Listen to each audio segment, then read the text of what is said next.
ঝালদা থানার মেটালা গ্রামে কালবৈশাখী ঝড়ের দাপটে ব্যাপক ক্ষতির মুখে পড়েছেন আম চাষিরা। গ্রামের আম চাষি হেমন্ত মাহাতোর দাবি, তার বাগানে 200-রও বেশি বিভিন্ন প্রজাতির আম গাছ রয়েছে। এবছর আমের ফলন খুব ভালো হওয়ায় লাভের আশায় ছিলেন তিনি, কিন্তু গত কয়েকদিনের লাগাতার কালবৈশাখী ঝড় এবং দমকা হাওয়ায় গাছ থেকে প্রচুর আম ঝরে পড়ে নষ্ট হয়েছে। পাশাপাশি বন্য পশুর উপদ্রবেও ক্ষতির পরিমাণ আরও বেড়ে গিয়েছে বলে অভিযোগ।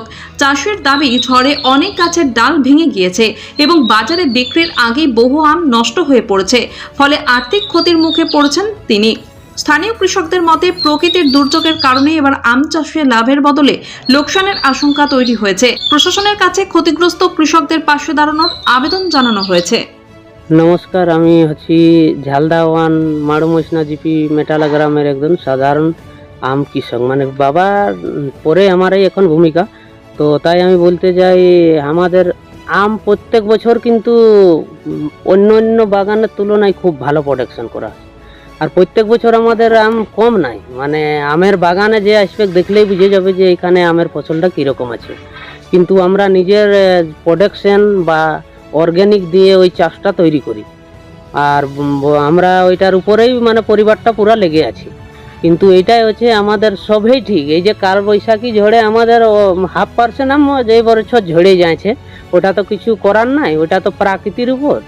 তাই আমি একটুকু প্রশাসনিক কাছে এটাই বলতে চাই, প্রত্যেক বছরেই এই কথাটা তুলে ধরা হয় যে এখানে আমাদের যেখানটায় আছে এখানে একটু জলের অসুবিধা, মানে জলের একটু মানে কি এটা পুরোপুরি জলের অসুবিধা।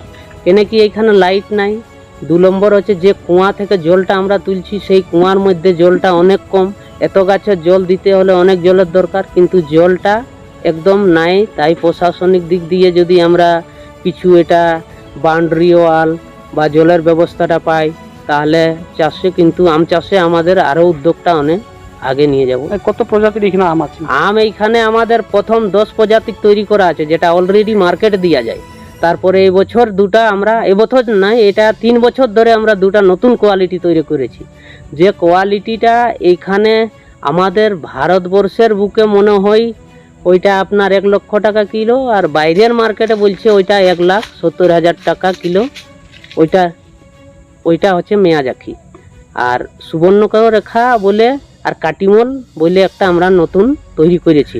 তো মেয়াজাকি আম কি হয়েছে এখন? না, মেয়াজাকি আমরা এই বছর আম মার্কেটে দিবারই ছিল, কিন্তু এবারে আমরা বলি গাছটা একটু গ্রাউন্ডটা তৈরি করে নিই, কেন কি গাছটা একটু ছোট আছে। আর সামনের বছর পাওয়া যাবে? হ্যাঁ, সামনের বছর আপনারা আমটা হয়তো পাবেন। যটা হয় ওটা নাই বলছি যে এত আম দিতে পারবো, তারপরে ধীরে ধীরে প্রোডাকশনটা বাড়তেই যাবে।